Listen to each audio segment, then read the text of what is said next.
Olá, boa tarde. Meu nome é Schneider Carpegiani. Eu sou jornalista, crítico literário, tenho doutorado em teoria literária.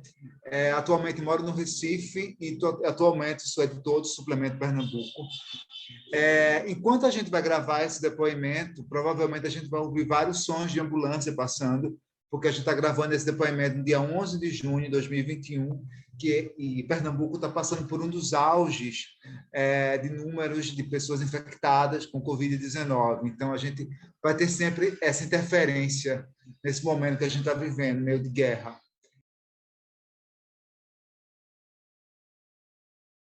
O livro entrou na minha vida de uma forma muito curiosa, porque eu tive a infância numa casa cheia de livros, mas não era uma casa cheia de livros porque havia muitos leitores. Meu pai, ele era vendedor de livros, ele havia deixado de ser vendedor de livros para abrir um negócio como padeiro, e todos os livros que ele não conseguiu vender viviam perambulando pela casa. Era uma casa cheia de livros em todos os lugares. Os livros eles se confundiam com a casa. E eu me lembro que, na infância, tinha uma série de obras lá, era daquela série que eu acho que não conseguiu vender nada, daquela série da Abril Cultural, isso nos anos 80, de romances. E aquilo ali ficava lá pela casa e as capas eram muito chamativas. É, eu sentia que havia alguma coisa subversiva naqueles livros que eu queria, como criança, entender o que era aquilo. Eu me lembro que tinha um livro do Alberto Moravia, A Romana, com a imagem de uma mulher andando numa rua meio escura assim à noite. Tinha uma capa daquele livro do Horace McCoy, Mas Não Se Mata Cavalo, que era um cara meio tendo um infarto numa pista de dança. Ou seja, eram livros que, pela capa, eu sentia que se eu tivesse acesso àquilo, se eu aprendesse a ler logo, eu teria acesso a um mundo diferente do que eu estava vivendo. Então, a leitura, para mim, ela sempre foi isso. Não foi uma relação nunca necessariamente de prazer, mas uma relação de escape e um acesso para um outro mundo, para um mundo que eu achava que fosse mais interessante, e que me dava uma ideia de subversão. Isso sempre me interessou. Quando eu entrei na faculdade, fazer jornalismo, eu fui fazer faculdade justamente naquele metade dos anos 90, que era a época FHC, que era uma época em que a universidade pública estava sem professores, vivia em greve, e na sala de aula da gente, como a gente raramente tinha aula, a gente ficava na frente do Centro de Artes e Comunicação, lá no CAC, lá no UFPE, ficava discutindo literatura. Eu tive uma sorte também de conviver com uma turma de alunos, de colegas de sala, que eram ligados à literatura. Foi uma época que estava todo mundo que eu queria ser crítico de arte. Era uma época do movimento Mangue Beat no Recife, era uma época que a gente estava interessado em ler os existencialistas, a gente queria ler Freud, a gente estava descobrindo Carlos Fernando Abreu, descobrindo poesia. Então, era uma época muito forte. Por um lado, a universidade pública ela estava passando por um momento muito escuro em relação à estrutura dela. Por outro lado, as discussões, a cidade do Recife, naquela segunda metade dos anos 90, estava vivendo um momento muito, muito, muito interessante. Quando eu penso no meu trabalho como jornalista, antes de trabalhar no Suplemento Pernambuco, que eu trabalho agora como editor, eu trabalhei no Jornal do Comércio, na virada do milênio, 2002, 2001, mais ou menos, comecei a trabalhar ali como crítico literário. E foi um outro contato com a literatura que eu tive nesse momento. Foi um grande choque que eu vivi ali.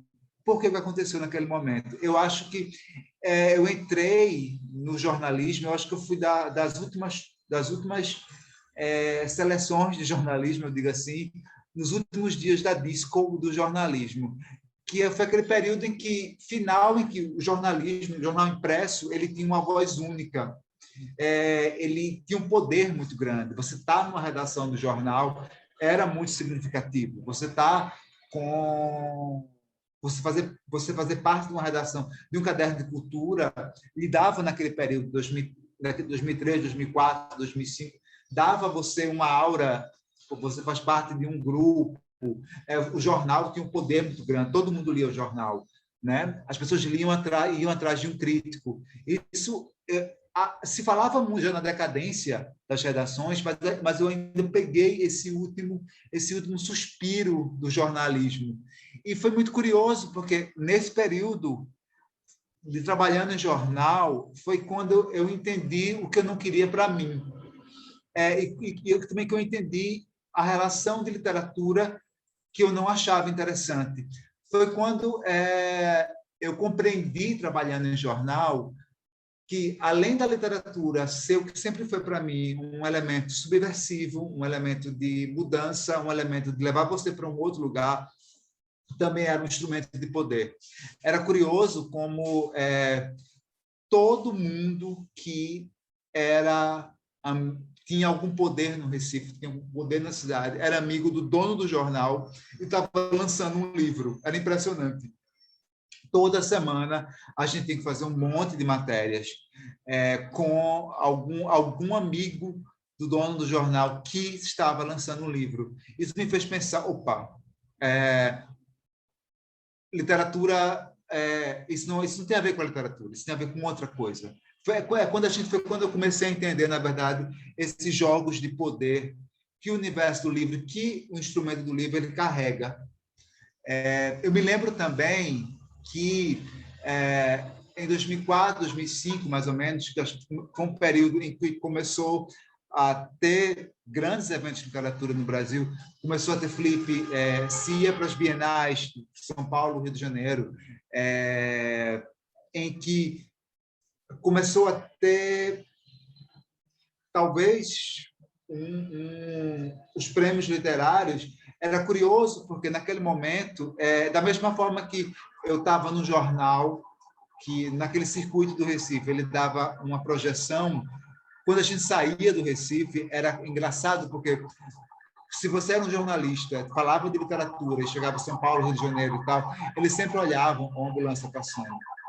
Eles sempre olhavam para a gente como se a gente meio que fosse um ET. Era sempre, você falar de literatura, escrever sobre literatura, ser jornalista de literatura e ser do Nordeste, naquele momento, parecia que você era um ET. Isso foi uma das lutas que eu sempre peguei e briguei. Olha, não, o local não é importante. O local não é importante. Você foi uma batalha muito forte minha.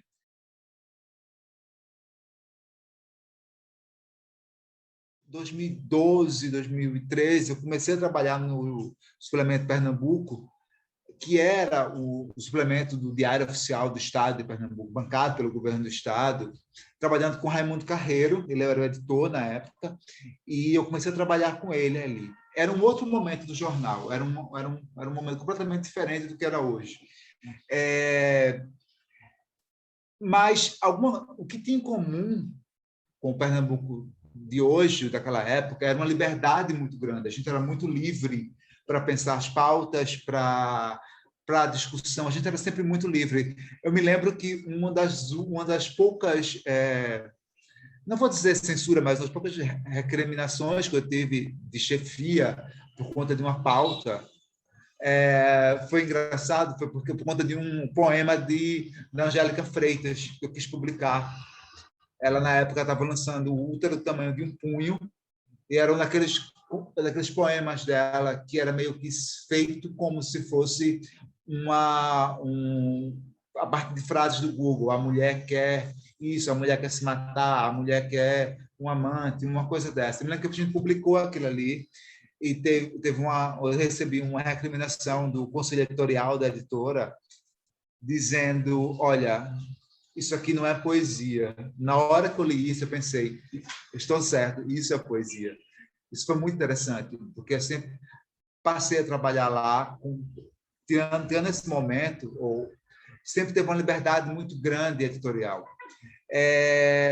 Então, mais ou menos em 2014, mais ou menos, eu comecei a editar o Suplemento Pernambuco, a trabalhar como editor, e foi um período esse em que eu sentia muito que estava passando por uma espécie de mudança de uma mudança, tanto nas discussões literárias, quanto a gente podia sentir uma espécie de deslocamento do cânone nesse momento. Olha, a gente não está indo somente para esse lugar, a gente está indo para outro lugar também. E foi um momento também foi pós as passeatas de 2013, onde estava vendo onde havia a ameaça do golpe, onde havia o começo, na verdade, de uma crise, de uma ascensão da extrema-direita no Brasil. Por um lado, e por outro lado também a gente via a quantidade de vozes novas emergindo na literatura brasileira. A nova poesia feminina, as pessoas querendo ler as coisas a partir de uma outra perspectiva, e meio que quebrar. Eu acho que esse momento, para mim, eu tive muita sorte de começar a trabalhar como editor no suplemento nesse momento, porque eu pensei o seguinte: olha, a gente está vivendo um país que está passando por um momento de crise, por um lado, e um momento muito criativo, por outro. Então, vamos usar o jornal para tratar disso, para captar todas essas tensões, captar essas vozes que estão surgindo. Porque eu sempre acredito muito que jornalismo, apesar de ser crítico literário também, a minha principal função como jornalista. Escutar, ter uma capacidade de escuta e de transmitir as questões que estão em ebulição na sociedade. E foi isso, mais ou menos 2015, a gente começou a linha editorial da gente começou a ser voltada tanto para divulgar a literatura como para divulgar a crise que o país estava passando e o momento que o país estava passando. A gente estava falando literatura, mas sempre lembrando, olha, nós estamos aqui, está acontecendo isso, né? Houve, nesse momento, uma preocupação da gente equalizar o número de homens e mulheres que escrevem, ter uma quantidade equivalente de pessoas brancas, de pessoas negras escrevendo, da gente também fugir também da pauta do jornalão, que a gente não precisava daquela pauta, a gente podia ir para outras searas. Eu me lembro nesse período, sobretudo em 2016, 2017, quando a gente estava nesse processo, da quantidade de crítica que surgia, era sempre do tipo: mas você faz política ou você faz literatura? Quando, na verdade, é como se, a partir do momento em que você procura fazer o que é o básico, na verdade, do jornalismo, que é escutar o que está acontecendo, olhar as produções de formas mais amplas, parece que você está saindo do seu território e fazendo outra coisa. É curioso que eu sempre escutava coisas do tipo: olha, mas você acha natural para a pauta sempre você procurar a mesma quantidade de homens e de mulheres escrevendo, a mesma quantidade de pessoas negras também escrevendo, como se alguma coisa no mundo fosse natural, tudo não fosse uma construção. Então, o trabalho do suplemento, o trabalho que eu tentei fazer no suplemento e também nas curadorias, foi justamente um pouco isso: escutar o que estava acontecendo. Dessa perspectiva de escuta, eu acho que isso veio por um lado, por estar procurando estar sempre atento ao que estava acontecendo ao redor, trabalhar com pessoas que estavam atentas ao que estava acontecendo ao redor, como também por aquela experiência no jornalismo, no jornalão diário, em que a literatura ela estava sempre ligada a uma ideia de establishment, a uma ideia de poder, a uma ideia de uma coisa que não era sobre mudança, era sobre permanência. Eu gosto muito do escritor chileno Roberto Bolanho, até fiz meu doutorado sobre ele, e o Roberto Bolanho ele sempre bate muito numa tecla de que uma das portas de entrada do mal é a literatura. Eu acho que trabalhando no estabelecimento de um jornalão, como era o Jornal do Comércio que eu trabalhei, eu compreendo muito bem isso. Eu compreendo muito bem esse tipo de relação. E é curioso também, quando a gente pensa nessa forma, sempre que eu vou conversar sobre o trabalho do Suplemento Pernambuco, sobre as coisas que a gente tem realizado, eu sempre, hoje em dia bem menos, mas sei lá, há 2, 3 anos atrás, sempre havia um tipo de pergunta do tipo: mas vocês como é fazer um jornal, uma publicação que ela é de Pernambuco, mas não fala somente de Pernambuco, ou também fala... isso é louco, porque é como se essa coisa que eu notei desde o início da minha carreira, assim, sempre existem locais em que as pessoas vão mandar você sentar e você ocupar aquele local.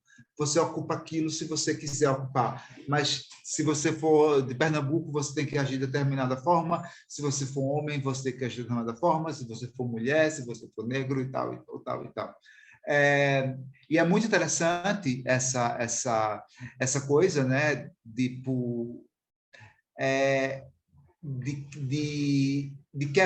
procurar sempre quebrar essas expectativas exotizantes que se faz. Eu me lembro uma vez que eu participei de um evento de literatura com o Suplemento Pernambuco, eram várias publicações do país que falavam de literatura, isso faz uns 4 anos, mais ou menos. E quando chegou na hora de divulgar o Suplemento Pernambuco, eles colocaram o Suplemento Pernambuco, o Leão do Norte da literatura. Eu sempre lembro muito disso, porque aí eu me lembro que na época, eu acho que eu falei alguma coisa do tipo, na hora quando eu vi isso. Olha, eu não sou uma música do Lenine, eu não sou um bolo de rolo. Nos últimos anos, está havendo uma mudança disso. Já não preciso explicar tanto as coisas, não. Mas foi desde sempre um processo de quebrar a expectativa, desde o tempo do jornal, em que quando você saía do Recife e dizia: olha, escreva sobre literatura, você parecia um ET, até o momento em que você faz um jornal, uma publicação que ela não é feita no Rio, nem em São Paulo, nem em Curitiba, nem no Rio Grande do Sul, mas que ela fale do Brasil e que ela não precisa necessariamente ser ligada a uma região específica.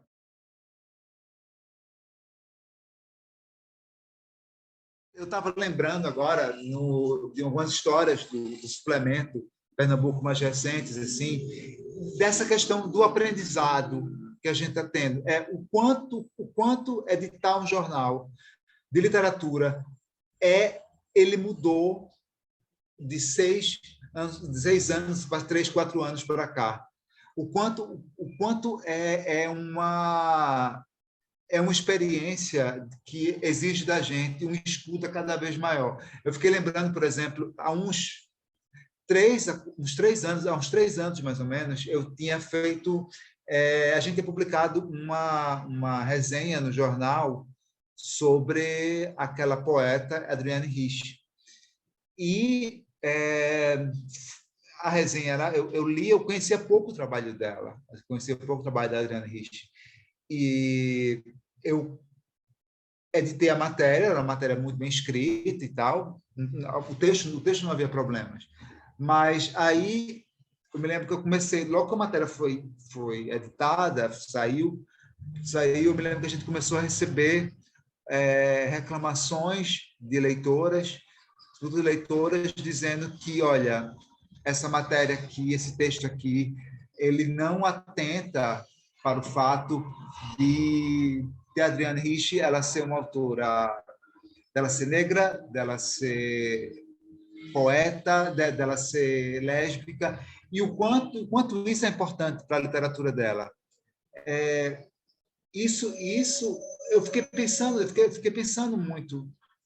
Foi uma das lições dos últimos tempos que eu tive. Olha, por mais que um texto ele pode estar coerente com a estrutura dele, bem feito, mas ele também tem que estar atento às discussões e a também quebrar o que sempre se fala dos autores. Eu me lembro que quando a gente começou a receber essas reclamações, eu me lembro que eu pedi a uma pessoa, a uma jornalista que eu conheço, cheguei para ela e disse: olha, o que é que a gente pode fazer com isso aqui? Como é que a gente pode aprender sobre esse caso? Aí eu me lembro que isso rendeu até uma matéria de capa para a gente, que foi sobre a heteronormatividade da crítica, do quanto a crítica ela pressupõe que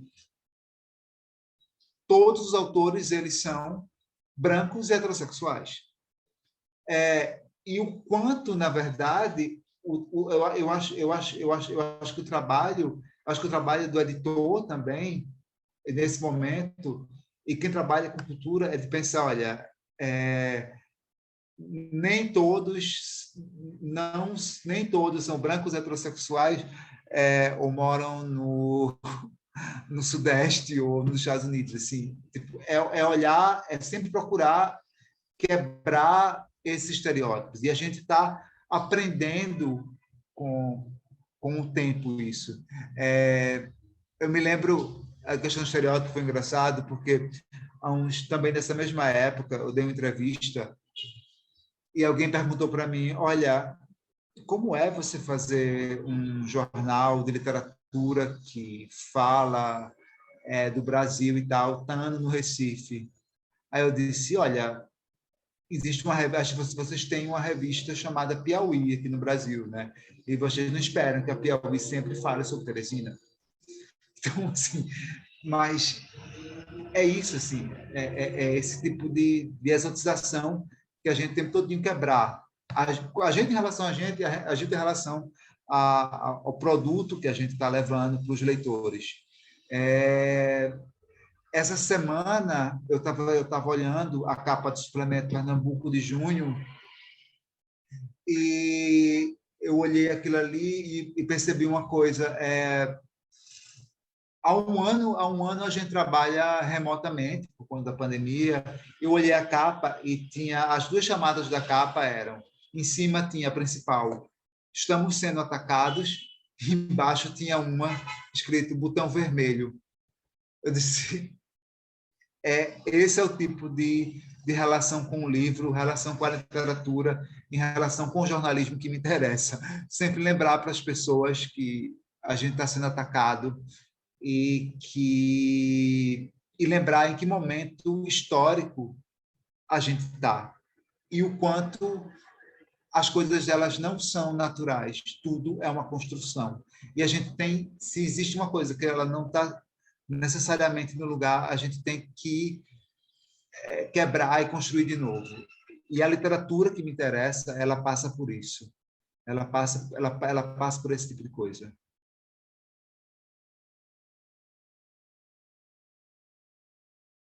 Uma das perguntas que se faz é o que é que o seu trabalho ele tem a ver com a formação de leitores? Isso é uma coisa que está nessa ideia do memorial da Biblioteca Maria de Andrade, que eu acho importantíssimo isso.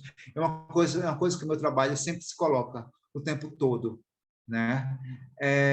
Eu me lembro que eu fui responder uma pergunta dessa há uns 2 meses, quando eu fui participar de uma coletiva de imprensa sobre a Bienal do Livro de Pernambuco, que eu estava fazendo curadoria, e uma pessoa perguntou: olha, qual é o papel de um evento como esse na formação do jovem leitor brasileiro? E eu disse: na verdade, qual o papel de qualquer publicação ou de qualquer evento ou na formação do leitor, não necessariamente de um jovem leitor? É, a, a, a perspectiva é incrível, porque assim, mesmo talvez as pessoas hoje, que eu fico percebendo, que mais precisam de uma formação de leitor, não necessariamente nos jovens, porque até eles leem muito, eu acho, comparado com pessoas de 20, 30, 40 anos, que são as pessoas pela relação que eu convivo, são as que menos leem. Eu trabalhei anos numa redação de jornal e eu nunca via ninguém discutindo um livro.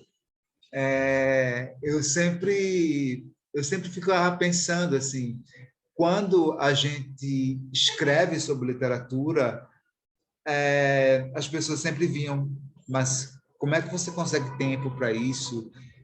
Você sempre coloca uma aura meio de louco ou de a parte do mundo, né, em relação a quem lê. Na verdade, a gente está vivendo um período, um momento em que o trabalho intelectual ele ou é tratado como de uma forma exótica ou como um ET. Eu acho que a gente tem que normalizar essas coisas. Eu acho que um dos papéis que qualquer projeto de leitura e projeto cultural deve ter é normalizar a relação com o saber. Que o saber é uma coisa que todo mundo pode ter acesso, independente da idade. Você não merece uma medalha por você ler um livro. Você não é diferente porque você lê um livro. Na verdade, o livro ele deve fazer parte do seu dia a dia, do seu dia a dia. Quanto mais a gente normalizar a leitura, quanto mais a gente tirar a leitura, talvez desse local sagrado ou desse local de estabelecimento, como eu via, quando eu aprendi que ela devia estar, quando eu trabalhava em um jornalão, melhor. Lembrar as pessoas que ler é uma tarefa muito subversiva.